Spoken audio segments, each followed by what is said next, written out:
The universe is infinite. It has no beginning and no end. In both science and religion, creation is often discussed from a perspective of having a set or a specific beginning. In science, we call it the Big Bang. This is the theory that says everything in the universe was compressed to the point of a single, infinitesimally small particle. Something we would perceive as unity, and then rapidly exploded and expanded outwards and created everything in the universe. In religion, it is generally called creation, when God, or some all-knowing and all-seeing entity, being the only one imbued with such power, created everything, presumably in 6 days, before taking a well-deserved day off. Let's take a step outside the box for a second and put these two sides of this cosmic coin into a Vesica Pisces. As usual, the two enemies that never got along actually have quite a lot in common. Both say that the universe started with unity and expanded outwards. Both say that light was an important factor in creation as well. If at the beginning of the universe we were one essence and somehow became everything, then both are saying the same thing, that we came from the same source. But wait a second, how can we make sense out of that statement, the universe is infinite, if we are measuring it from a sense of having a beginning? And that leads us into the topic for today, cycles. And this is what we're going to talk about now, right after the intro.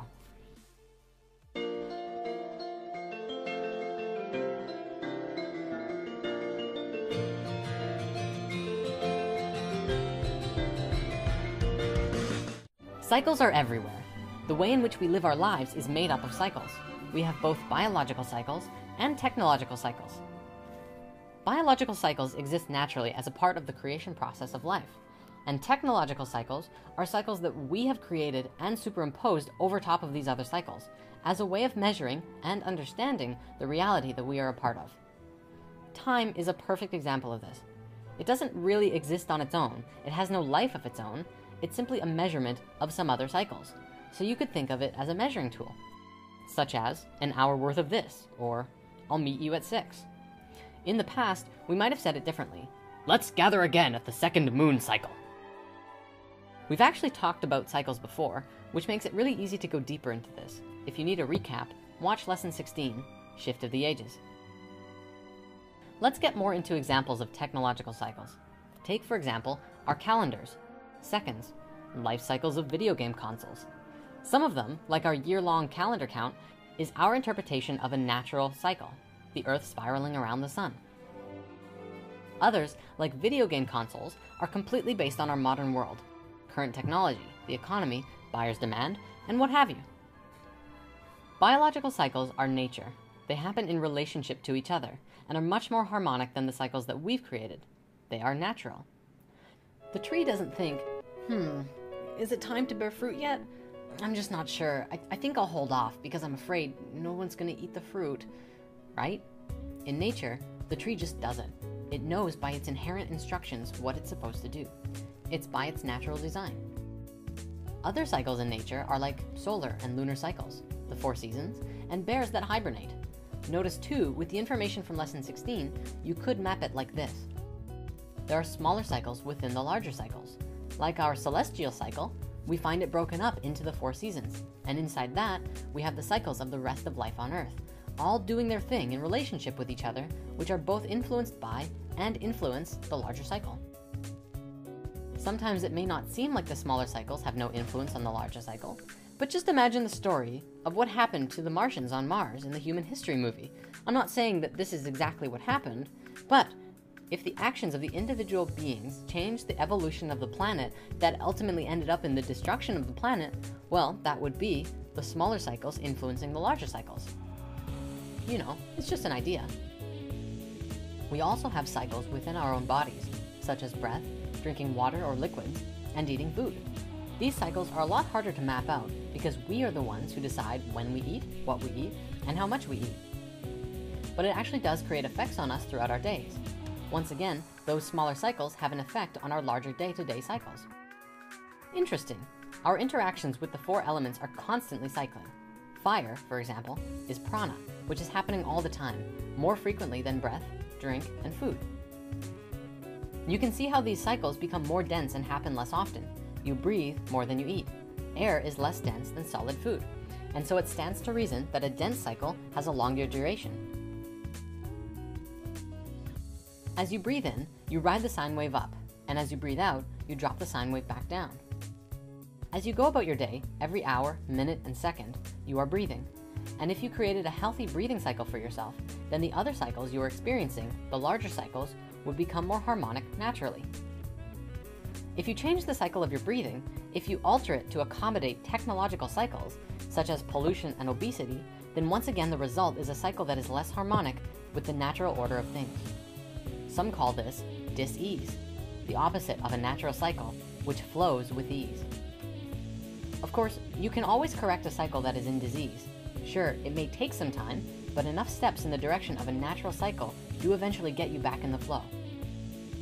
If you start your day in a healthy way, at the start of the morning, then the rest of the day will flow that much more harmoniously.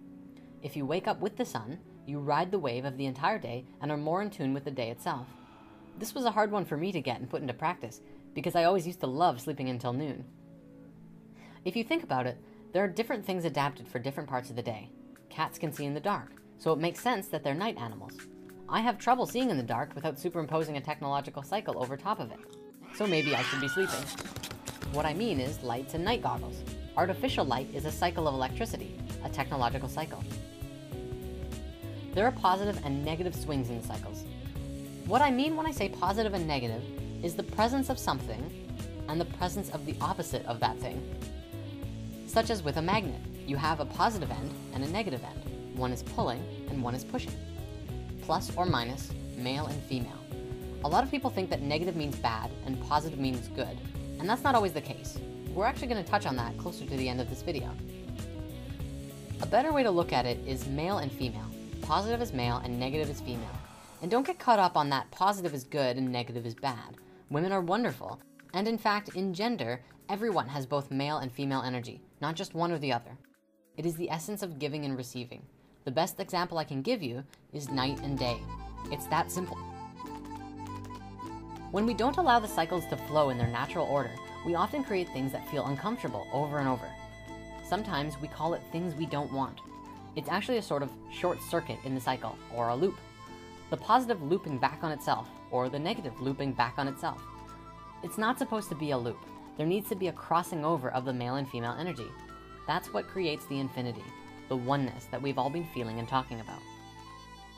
Now, of course, we've also made the connection before between what we have described as cycles, this form, and the structure of DNA. This is the instruction set for the building blocks that make up our being.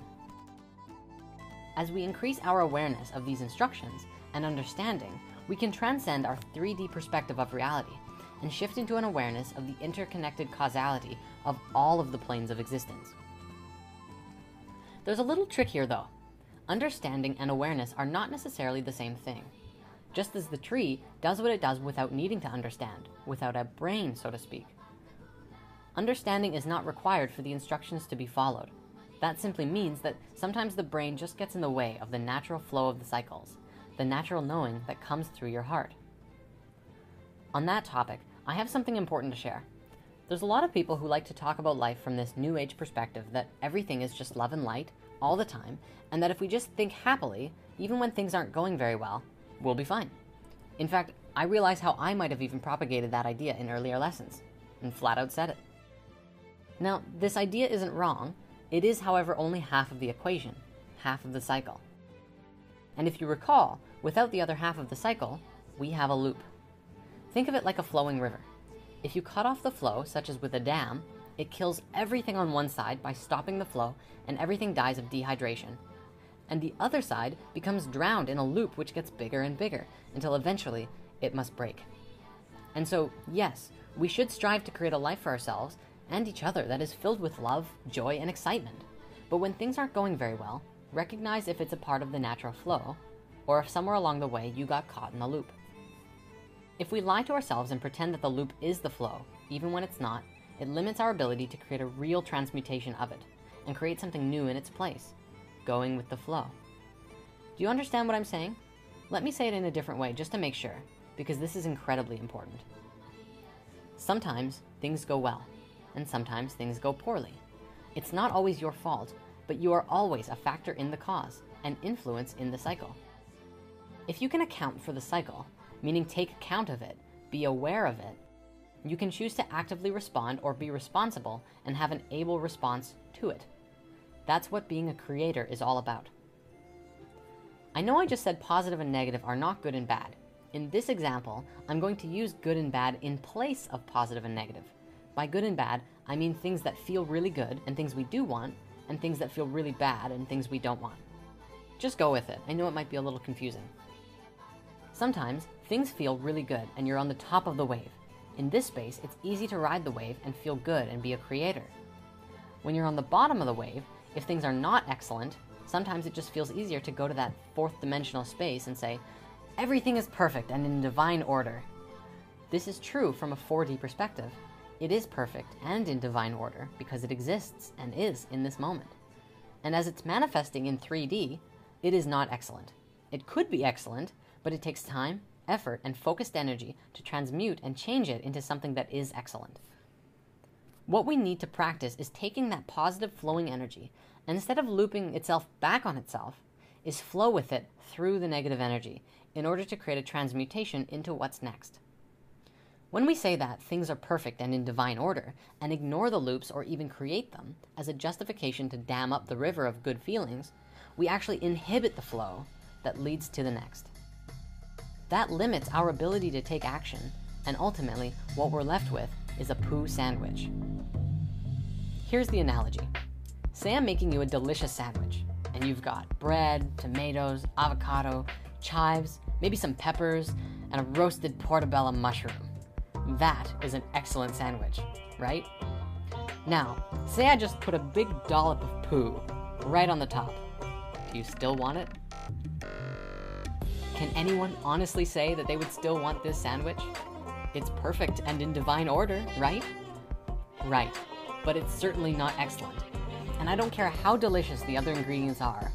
If there's poo on this sandwich, it's a poo sandwich.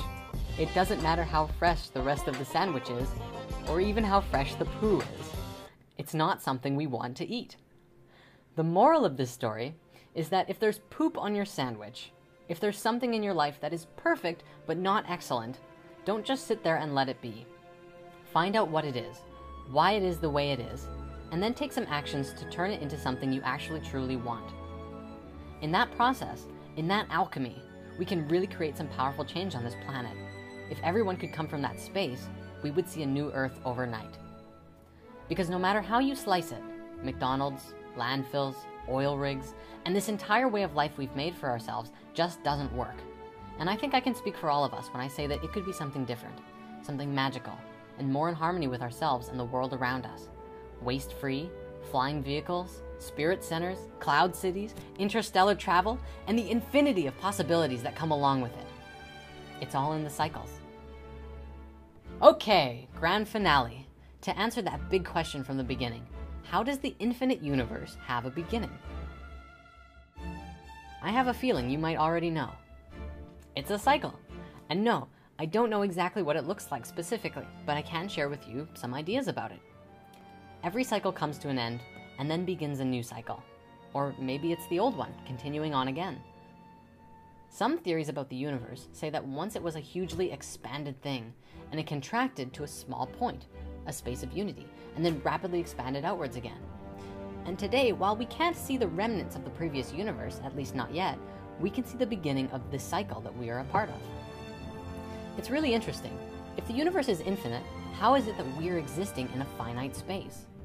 And is the goal of life to take what is finite and merge it with the infinite to create a new way of life and a new understanding of ourselves?